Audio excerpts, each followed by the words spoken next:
Good morning, 7th Fit ladies. I am going to be demonstrating for you today how to use some spring vegetables and fruits. Oftentimes we make our meal plans and forget that certain stuff grows in certain seasons, like tomatoes don't grow in the winter time, right?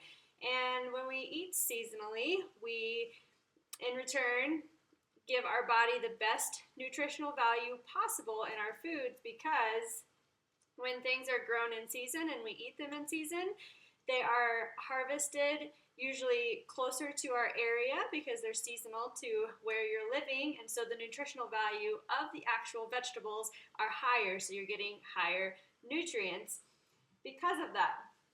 And when you're eating with the seasons, you're able to detox the body and provide it with the things that it needs. For example, in the springtime, you need more of a detoxifying menu because over the winter we kind of hibernated and ate heavier foods, and in the spring you're able to detox those toxins that you built up over the winter, and through the sweating you do outside in the sun and through the vegetables. So all of the seasons play out the way they do because that's what the body needs during that particular season. The 6 foods I'm going to be talking to you today about are kale. I know some of you have asked about how to fix this. You've been getting this in your CSA, so we're going to talk about that. We are going to talk about broccoli. I'm going to make broccoli actually. Some leeks. Woohoo! You may or may not have seen these guys, but they're amazing. Swiss chard, which I harvested from my garden, and some apricots, and a grapefruit. To start, we are going to make steamed broccoli. So broccoli is an amazing vegetable. It is amazing at fighting free radicals in your body because of what it contains in it, the antioxidants. So broccoli is a powerhouse food. It also reduces inflammation and sugar craving. So if you're craving a lot of sugar, broccoli or any other cruciferous vegetable, which is a power food for us, is a great place to start. We're going to make steamed broccoli. You're going to make that with me today. So I'm going to take this rubber band off.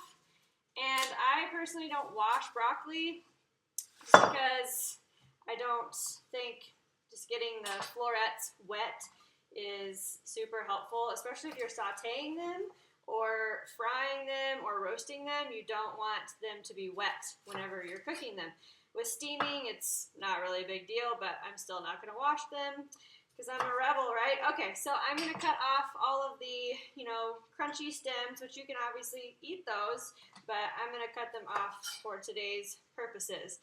And again, you can make the stems as long or as short as you want, but I'm going to cut them down fairly short, and I don't want any huge chunks because it's easier to eat when they're not all chunked up. But broccoli is a great thing to just kind of throw in the steam and add some amazing grass-fed butter over the top, some roasted garlic if you have it, or just some garlic, salt, and pepper. And you have a really amazing side dish to go with hopefully the meat that you already have prepared in your kitchen. And so I'm going to grab our steamer here. And so here's my steamer. So as you can see, this little guy in here, there's water boiling. We're just going to put this broccoli in, like so. And steaming really helps maintain or keep all the nutrients. And I love the texture of steamed broccoli. So I'm going to put the lid on this and put it back on the stove while we talk about the rest of our food. So you don't want this to go too long. Usually my broccoli will steam for 5 minutes. I like mine on the crunchier side. I don't like my broccoli soggy, so just pay attention to it. It should be bright green and beautiful when you take it out. Okay, so we're going to move on to our kale. Kale is, one of those foods we hear about all the time.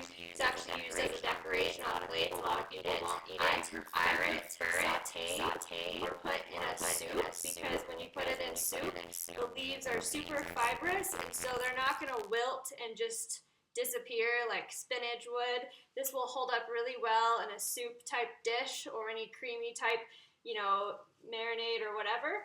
But I'm going to show you today how to make a massaged kale salad, and I'm actually going to pop links on this video as I go so that you can look these up yourself afterwards and make these recipes. So I'm not going to make this recipe exactly. I'm going to do kind of the concept of it. That we have our kale. I'm going to take this little band off, and we are going to chop the stems off. I don't love tons of stems in the salad. I have a big bowl here too. And I'm just going to roughly chop this kale. It doesn't have to be super small because we're going to massage it down. You can, if you don't want to get your hands dirty, you can also do this in a large baggie. So that's another option. So we're just going to throw this kale in a big bowl now. And this is another way to prepare a salad on Sundays and have it ready. You can eat it plain like this after we massage the stuff into it, or you can add like chicken to it or salmon. I love fresh mango on my kale salad. You can put whatever you want, whatever tastes good to you on top. Okay, so we have our salad, and again, the leaves are very fibrous, which is great. It helps cleanse the body and gets fiber into us, which is good for digestion. However, I mean, if you like to eat kale straight up like this, then you're a rare person because most people don't like it like that. So what we're going to do is take a lemon. I'm going to roll this lemon out to kind of get the juices going. We're going to cut it in half. And I'm going to squeeze this lemon all over the top of this kale. Now, you kind of want to make sure the seeds don't drop all over, so I just put my hand down here like this. I'm super fancy in the kitchen. Okay, so this lemon juice is going to help break down those leaves really well and give it some flavor and vitamin C.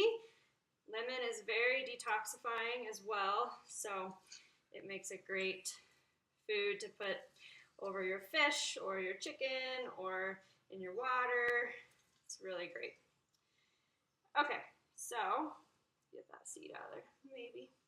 Okay, we're gonna do that. Now we're gonna grab some olive oil, and you can grab avocado oil or whatever it might be, but I like to use olive oil because it is a oil that you can't use when you cook, right?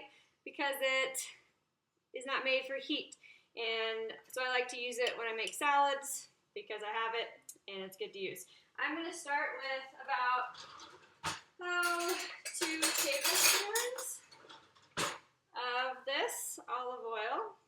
So I'm just going to put 2 tablespoons on. I'm going to drizzle it over the top like so. And then I'm going to sprinkle just a little bit of sea salt. You don't want a ton because cruciferous vegetables already kind of taste a little bit salty. So I'm just going to dig my hands in there now and break down this lettuce. And as you can watch here, it's going to look like a lot less kale once we finish here because these leaves are not going to be nice and fluffy. They're going to be soft and bright and green.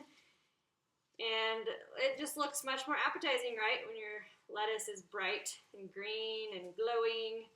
And kale, it has a lot of vitamin K in it. Vitamin K is actually a fat-soluble vitamin, so it needs the presence of fat in order to be absorbed by your body. And so having the olive oil on there or avocado oil, whatever you choose, just don't use vegetable oils, is a great way to get your best bang for your buck with the kale. And I mean, this is so soft now, like I can't even describe to you the difference from when we first cut it up to now. I mean, it's so soft and much more edible looking for your base salad.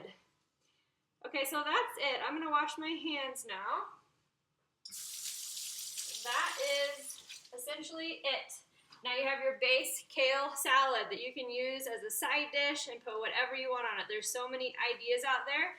I did want to mention that another recipe here with kale. There was a study done that analyzed the combination of kale with lentils and found that this particular combination was especially complementary in providing us with nutrient-dense, nutrient-rich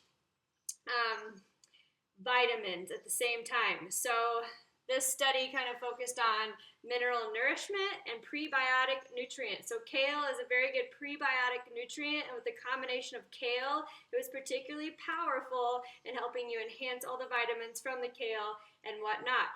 So those lentils are great for prebiotic too. They have great fiber, so awesome for your gut. I'm actually going to post that recipe for you now. It's just a curried lentils recipe with kale in it. So I'm going to post that over there so you have it. And yummy. I love lentils. They're a really fun food to make and delicious. Another thing I'd like to add to my kale is chopped apple and almonds with chicken. It's a great combo. So yay, I got a salad for whatever I have for the rest of the week. Let's grab our broccoli and see how that is doing. Yep, I think it's done. So yeah, that was probably like 5 minutes or so. Doesn't take very long at all. So we're gonna put that here. Get that off my screen. And we're gonna find a bowl to store this in. Okay, so take the lid off here and pour my broccoli right in here. Oops, drain it a little bit. So it's nice and soft, just like I like it. And another great easy side dish to make. What I do with this, I'm not going to eat it right now. If I were eating it, I would put a ton of grass-fed butter on it and a little bit of salt and a little bit of garlic, but I'm not going to eat it right now. Another thing you can add to it is Parmesan cheese. It makes it a wonderful side dish. And again, broccoli, if you want to reduce your risk of cancer and inflammation in your body and heart disease type conditions, broccoli is a fantastic food to eat as much as you possibly can. And again, most people are scared of adding butter to it, but again, the vitamins in the broccoli can't be absorbed well until you add that fat to it. So fat is good. It helps the foods work together in your body to properly digest and absorb.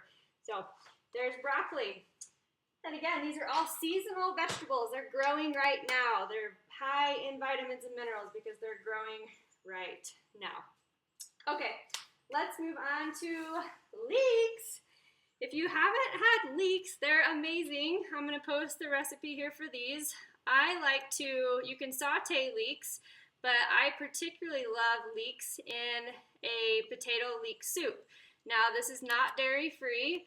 So if you don't do dairy, you'll have to replace the cream in here with some sort of dairy-free option. But potato leek soup is seriously so delicious.